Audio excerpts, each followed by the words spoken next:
13th episode of Monday Night Raw review. Something extremely huge happened on this Monday Night Raw in the main event. We'll get to it. I really want to talk about it right now, but we got to go through the entire show first. And let's start with The Vision.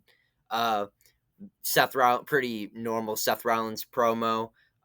He says, "Welcome to Monday Night Rollins." But then he introduces the greatness of the Vision.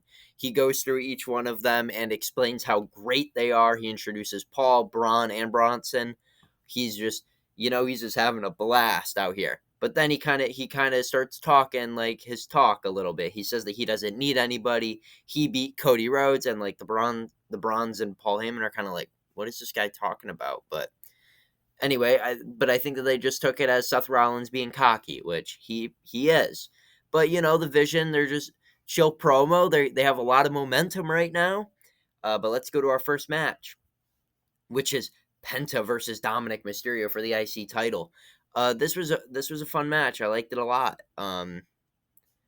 Yeah, I mean, there's not much to say. It's kind of like similar to their other matches, except Rusev came out.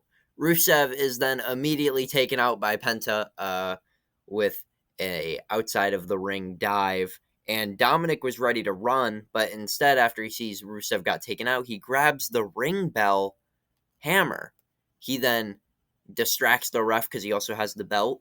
So he distracts the ref with the belt. He hits Penta with the hammer, puts the hammer in his boot for the 619, hits Penta with a frog splash, and 1, 2, 3. Dominic Mysterio retains his Intercontinental Champion. LA Knight and CM Punk backstage. LA Knight said that he's going to win the triple threat tonight. And Punk says, LA, you're never going to be world champion. And then LA says that he thinks Punk is going to be heading to the back of the line. There's just basic trash talk, pretty much what you would expect. We go backstage to Kairi and Asuka, and Asuka slaps Kairi again. Asuka was mad at Kairi for losing. Kairi says, I only lost because I helped you. And then Asuka slapped her. So she tells Kairi that she's facing Rhea tonight. And yeah, Asuka slaps Kairi again. Once again, this babyface turn is going to be great when it happens. But Rhea and Kairi was a fantastic match. I don't remember too many spots from this match. Io and Asuka, they fought outside a little bit. It was a fun match. Rhea hits a riptide and wins the match. But this match was really good. I'd probably go back and watch it. I think I'm going to rewatch it tomorrow morning just to remember some of the more fun spots. But then Kairi hits Rhea with a kendo stick after, and Asuka takes out Io.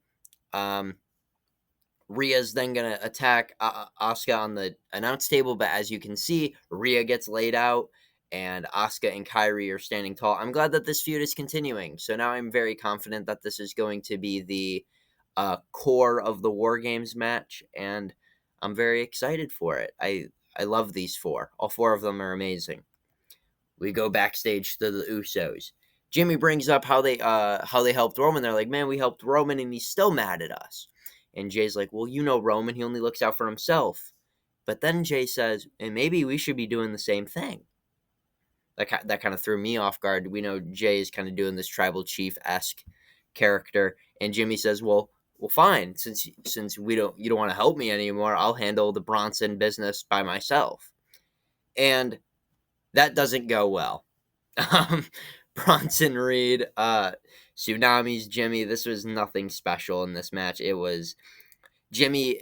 He has the babyface rib injury. I mean, every babyface that has to take a pin immediately, their ribs are injured. It's kind of annoying at this point. Like I said, nothing special in this match at all. Jimmy fails a Samoan drop and then kind of like collapses. Bronson climbs up and hits the Tsunami. And Braun Breaker comes out and spears Jimmy, and obviously this means Jey Uso comes out and makes the save. And after Jey makes the save, there's a little bit of tension. And yeah, it's kind of the same thing every week. But Jey and Jimmy have more tension now, so it's a little bit more interesting. Then we go to Bayley and Lyra Valkyria versus Judgment Day. Such a repetitive match. At least this time it was in tag team action. The only fun part was when Lyra started like slapping Bayley and like wakes her up, and Bayley starts going crazy. Bayley ends up pinning Roxanne, but I'm starting to lose interest just in this stuff just because it's so repetitive. They need to switch it up a little bit, which I saw in a commercial break. Vaquer was interrupted by Roxanne Perez, so that's pretty cool. That's something different at least, but then I kind of think it's just building towards War Games, so I kind of could just see that happen. Then we go backstage with the Vision. Seth is saying that these first months have just been amazing. Like, he loves how good these 6 months are going in, and he's like, there's not like it's nothing compared to what's to come. Like the next 6 months, the next 12 months, the next 18 months. Seth is like, this is the vision, and the vision is there's something big on the horizon. And then he's like, hey, you got your guys' growth in this 6 months. It's some of the proudest moments. He goes, having my kid, marrying my wife, and watching how far you guys have came in 6 months. Those are the 3 things I'm the most proud of.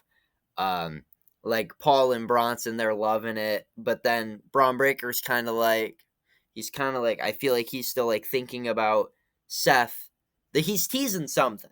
Like the Braun Breaker turn is coming eventually, but when will it come is basically what they're saying. But let's go to the main event. I mean, it's between LA Knight, Jey Uso, and CM Punk. I mean, I like this match a lot. I like all 3 of these guys for the most part, but it's a fun match. It's kind of like the same matches that they've been having in tag team action, the Fatal 4-Way at Clash in Paris, just kind of all of that. But let's get to the finish. LA Knight hits a BFT on Punk. 1. I don't know what's happening. Sorry. Okay, we're going to ignore that. Okay. LA Knight hits a BFT and hits it on Punk. 1, 2. Jey Uso pulls him out. Throws LA Knight into the steel steps. Jey Uso splash, but Punk had his knees up. Gets up. GTS. 1, 2, 3. Punk is the new number 1 contender for Seth Rollins' title. And how exciting is that? We get that again. But the Vision is here. Breaker spears Jey. Spears LA Knight.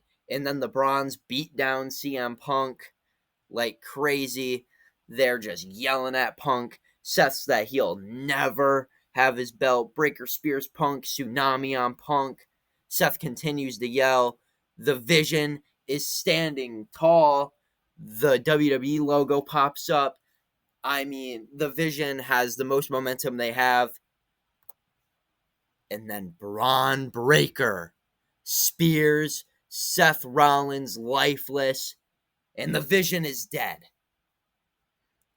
Braun Breaker spears Seth Rollins, turning on the Vision. Breaker then goes over to Bronson Reed. He's like, hey, you got to make a choice. Is it me or is it Seth Rollins? Tsunami on Seth. Bronson joins Braun Breaker. Wow. The Vision has completely turned on Seth Rollins. Holy shit. That was my reaction.